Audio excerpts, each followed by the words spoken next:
जो कह रहे हैं कि मोदी जी रोजगार दो।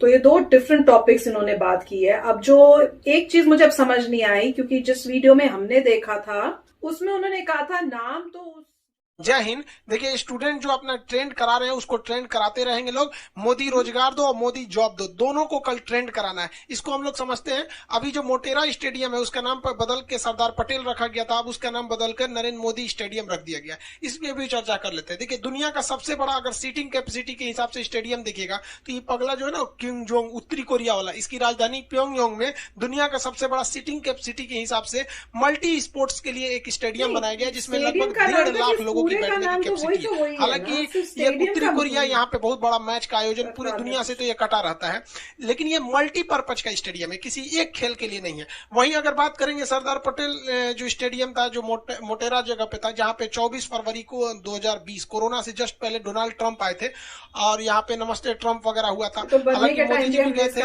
अमेरिका में, तो हाउडी मोदी हुआ था। तो इसकी जो कैपेसिटी है वो लगभग 1,10,000 की कैपेसिटी, और ये स्पेशली डेडिकेटेड है क्रिकेट के लिए। इस हिसाब से अगर आप देखेंगे तो एक सीटिंग कैपेसिटी के हिसाब से सेकंड आ जाता है, बट क्रिकेट के हिसाब से अगर आप देखेंगे ओनली फॉर क्रिकेट, तो ये दुनिया में इसकी रैंकिंग क्रिकेट के स्टेडियम के हिसाब से टॉप पे चली जाती है। अब इसकी नाम बदल के सरदार पटेल से नरेंद्र मोदी स्टेडियम हो गया।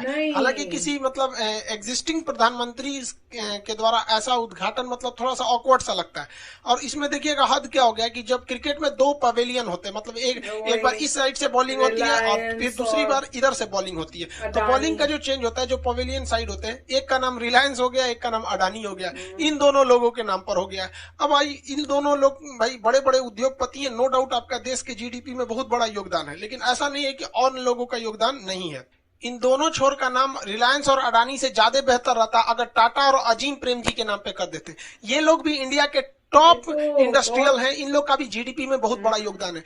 टाटा ग्रुप अपने मोस्ट ऑफ इनकम का 60% डोनेट कर देता। आज भी टाटा मेमोरियल हॉस्पिटल इतना बड़ा कैंसर रिसर्च पर ये काम करते हैं, इनके नाम पर हो जाता तो ज्यादा बेहतर होता। विप्रो के चेयरमैन है अजीम प्रेम जी। अजीम प्रेम जी इतने बड़े दानी हैं कि ये अपने इनकम से पर डे हर दिन ये 22 करोड़ रुपए दान दे देते हैं। तो इन दोनों के नाम पर अगर हो जाता तो ज्यादा बेटर रहता, बल्कि इन लोगों से तुलना में। रही बात ये प्रधानमंत्री नरेंद्र मोदी के नाम पे होना चाहिए कि नहीं, तो देखिए भैया, इसकी परंपरा बहुत पहले से ये लोग शुरू करके जा चुके हैं। इंदिरा गांधी जब इस एक्सिस्टिंग प्रधानमंत्री थी, प्रधानमंत्री की कुर्सी पर रहते हुए इन्हें भारत रत्न का पुरस्कार मिला। हालांकि इंदिरा गांधी का जो सबसे बड़ा योगदान है वो कोई नहीं भूल सकता है कि जो बांग्लादेश था पहले वो पूर्वी पाकिस्तान था, उन्हें 1971 में एक तरफा जीत हुई, पूरी दुनिया देखती रही। इनके लीडरशिप में वहां ये बात को नहीं भूल सकता। हालांकि उसमें मानेकशॉ जो हमारे सेना अध्यक्ष थे उनका भी बहुत बड़ा योगदान था। तो ये इनके नाम पर, जवाहरलाल नेहरू के नाम पर भी बहुत सारी चीजें। तो ये एक, अब मान के चले कोई जवाहरलाल नेहरू पे एक तर्क दिया जा सकता है कि भैया ये पहले प्रधानमंत्री थे, इस वजह से हो सकता है। ज्यादातर चीजें JNU university, Jawaharlal Nehru port trust वगैरह है। जैसे चांद पे उतरने वाले पहले व्यक्ति नील आर्मस्ट्रांग, उनके जस्ट अगले मिनट उतरे थे एडविन एंडरलिन, तो उनका नाम कोई ध्यान से नहीं रखता है। तो इन पे तो चलिए भाई एक लॉजिक चल जाएगा कि देश के पहले मतलब वो थे, प्रधानमंत्री थे। अब राजीव गांधी जी को देखिए, इनका अगर आप भारतीय इतिहास में देखेंगे तो बहुत बड़ा उस तरह से योगदान नहीं है। हाँ, हमारी सिंपैथी है कि हमारे प्रधानमंत्री को किसी ने बम से उड़ा दिया था, एक ये सिंपैथी है जो तमिल मुद्दा था। लेकिन आप जान के ताज्जुब होंगे कि अभी भी भारत में जो खेल का सबसे बड़ा पुरस्कार है वो राजीव गांधी खेल रत्न पुरस्कार है। तो ये परंपरा भारत में बहुत साल पहले से आ रही है। ज्यादा अच्छा ये रहता है कि हम लोग किसी भी चीज का नाम, देखिए योजना अगर मोदी जी ला रहे हैं तो अपने नाम पे रखिए, जो मन है वो, या कोई अन्य पार्टी कोई योजनाओं को ला रही है तो अपने नाम पे रखिए। लेकिन जो धरोहर वाली चीजें हो जाती हैं उसको स्वतंत्रता सेनानियों के नाम पे रहता तो ज्यादा बेटर रहता। जैसे चंद्रशेखर आजाद के नाम पे, भगत सिंह के नाम पे हो जाता तो ज्यादा अच्छा रहता। या हमारे जो समाज सेवी हैं, राजीव दीक्षित जी हो गए, स्वामी विवेकानंद हो गए, इन लोग के नाम पर रहता। ज्यादा अच्छा तो रहता है कि खेल से संबंधित कोई चीज है तो जो खेल में बहुत बड़े कीर्तिमान हासिल किए उनके नाम पर रहता तो ज्यादा अच्छा रहता। जैसे हमारे ध्यानचंद जी को देखिए, ध्यानचंद जी जो है हॉकी के बहुत बेहतरीन खिलाड़ी थे। ये सेना की ओर से खेलते थे, लांस नायक का पद था। सेना में एक बहुत छोटा नॉन कमीशन रैंक का अधिकारी, मतलब नॉन कमीशन रैंक का जवान होता है लांस नायक। ये 1936 में इंडिया की ओर से, उस समय भारत गुलाम था, तो ये अपने देश से खेलने के लिए 1936 में ओलंपिक खेलने गए थे जर्मनी में, और जर्मनी के मैच हो रहा था, जर्मनी वालों ने 1 गोल मारा और भारत की टीम ने 16 गोल मारा। उस 16 गोल में से अकेले 15 गोल मार दिए थे ध्यानचंद। हिटलर देखते रह गया। हिटलर इनको अपने ऑफिस में बुलाया और कहा कि तुम क्या करते हो? तो इन्होंने कहा था भाई हम सेना में है, लांस नायक है। तो हिटलर ने कहा तुम्हारा देश तुम्हारे लिए कुछ नहीं किया, तुमको एक छोटा सा पद दिया है, एक काम करो तुम जर्मनी के लिए आ जाओ, हम तुमको आज जैसे ही आओगे हम तुम्हें तुरंत अधिकारी बना देंगे। मेजर ध्यानचंद ने जर्मनी के तानाशाह हिटलर को जवाब दिया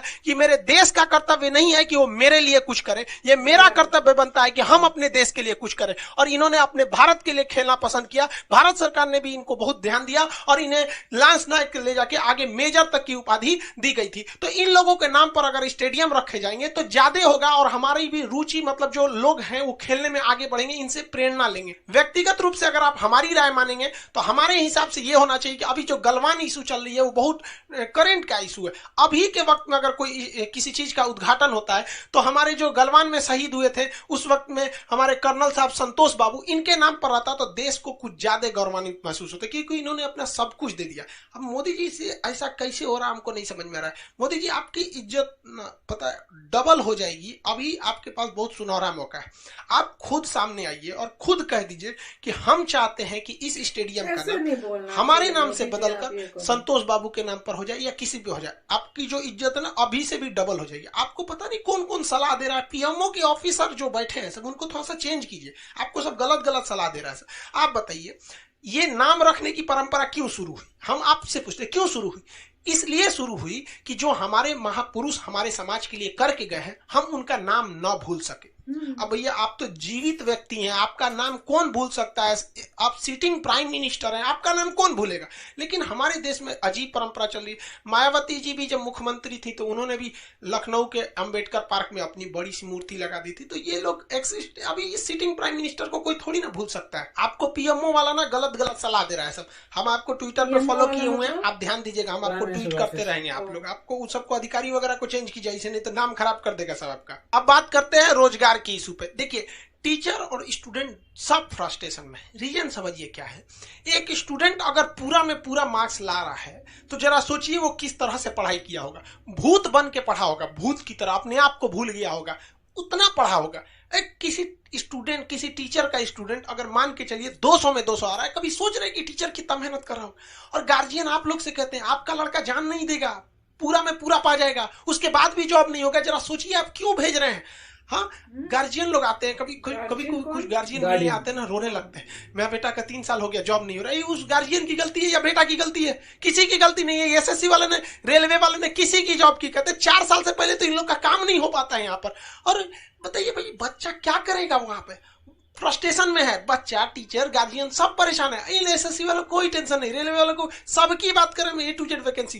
कुछ वैकेंसी जैसे अच्छी, अभी आईबी ने जो कंडक्ट कराया था क्वेश्चन पेपर अच्छे से दे दिया, थोड़ा बहुत ट्वीट कराया गया तो एसएससी ने अपनी वैकेंसी बढ़ा दी 400-500 वैकेंसी। बट ये लेमचूस है, आपको उलझाया जा रहा है। आप देखिए ट्रेंडिंग पे से बहुत जल्दी पीछे हट गया। किसी ने ट्रेंड करा दिया कि मोदी गर्लफ्रेंड दो। ये सब फालतू ट्रेंड है, इनको ट्रेंड कराया जा रहा है। इसलिए अभी जो ग्रुप है टीचर्स के ग्रुप में, जैसे दिल्ली में या हम लोग जितने ग्रुप है, हम लोग ने डिसाइड किया है भाई 2-2 ट्रेंड कराना। एक जो ट्रेंड हो रहा है पहले से, मोदी रोजगार दो, तो इस पे क्या है कि अगर इसके गड़बड़ भी हो सकता है, इसलिए उसी के साथ साथ मोदी जॉब दो, ये दोनों को कल 25 तारीख है, कल 11 बजे से पहले ही ट्रेंड करा देना है। अभी से आप लोग लग जाइए। ये आपकी लड़ाई है, गार्जियन आप भी कर रहे हैं, गार्जियन लोग से भी कर रहे हैं, हाथ जोड़ के सारे लोगों से कर रहे हैं। आपका सपना है आपका बाल बच्चा पढ़े लिखे आगे जाके जॉब लगे। क्या फायदा होगा यहाँ पे? जो टीचर आवाज उठा रहे हैं वो अपने लिए उठा रहे हैं। जरा सोचिए स्टूडेंट लोग, आप लोग को ये अपने गार्जियन से भी, पूरे देश को आना पड़ेगा। ये देश का भविष्य ऐसे घटते जाएगा रोजगार, तो फिर आगे किस मुंह से कहेंगे भारत विश्व गुरु बनेगा? मोदी जी देखिए हाथ जोड़ के आपसे विनती कर रहे हैं, आप अपना मन की बात बोल देते हैं। यहाँ टीचर, गार्जियन, स्टूडेंट अपनी मन की बात कहाँ बोलेगा? हम लोग किसको बोले? अजब हाल है, समझते भी नहीं इन लोग को। हम यार सबको कहते भाई, जो भी सिस्टम में बैठे उन सबको कहते हैं मत छेड़ो इन युवाओं को, इनसे लड़ना बड़ा मुश्किल होगा। ये ऐसा इतिहास लिख देंगे जिसे पढ़ना बड़ा मुश्किल होगा। और मोदी जी याद रखिएगा, इतिहास आपके समय मत लिख दिया जाए यहाँ पर। और सबको कहते हैं भाई साहब आप रोजगार के लिए आवाज उठाइए, क्योंकि इतिहास केवल आवाज उठाने वालों को याद रखा जाता है। जब देश गुलाम था ना, तो बड़े बड़े सिंहासन पे बैठे राजा महाराजा भी अंग्रेजों के तलवे चाटते थे। तलवे चाटने वाले को इतिहास में कोई जगह नहीं मिलता है। जगह उसी को मिलता है जो गलत के खिलाफ आवाज उठाता क्या है। गलत ये हुआ है? रोजगार का इशू है। पढ़ा लिखा आदमी क्यों नहीं जॉब मिल रहा? 4-4 साल में आप वैकेंसी निकाल के फाइनल कीजिएगा यहाँ पर। तो इसलिए इससे बेहतर है सब लोग को कल दोबारा याद दिलाते हैं, 25 तारीख को सुबह से ही आपको ट्रेन कराना है। ये आपकी लड़ाई है, आप इसे आगे बढ़िए। आई होप आप सब लोग स्टूडेंट, टीचर, गार्जियन इन सबकी समस्याओं को समझ रहे होंगे। आप सब भी कभी न कभी विद्यार्थी जीवन में रहे होंगे। आपकी भी ये समस्या है। कल जो स्टूडेंट आज जो स्टूडेंट लड़ाई लड़ रहा है अपने हक के लिए, कल अगर ये सिस्टम नहीं सुधरा ना तो आने वाले वक्त में आपके बच्चों को भी ये लड़ाई लड़ना पड़ेगा। तो लड़का क्या करेगा? पहले फॉर्म भरे, तैयारी करे, एग्जाम दे, उसके बाद लड़ाई लड़े कि हमारा रिजल्ट दो, हमारा मार्क्स दिखाओ। ये गलत बात है ना।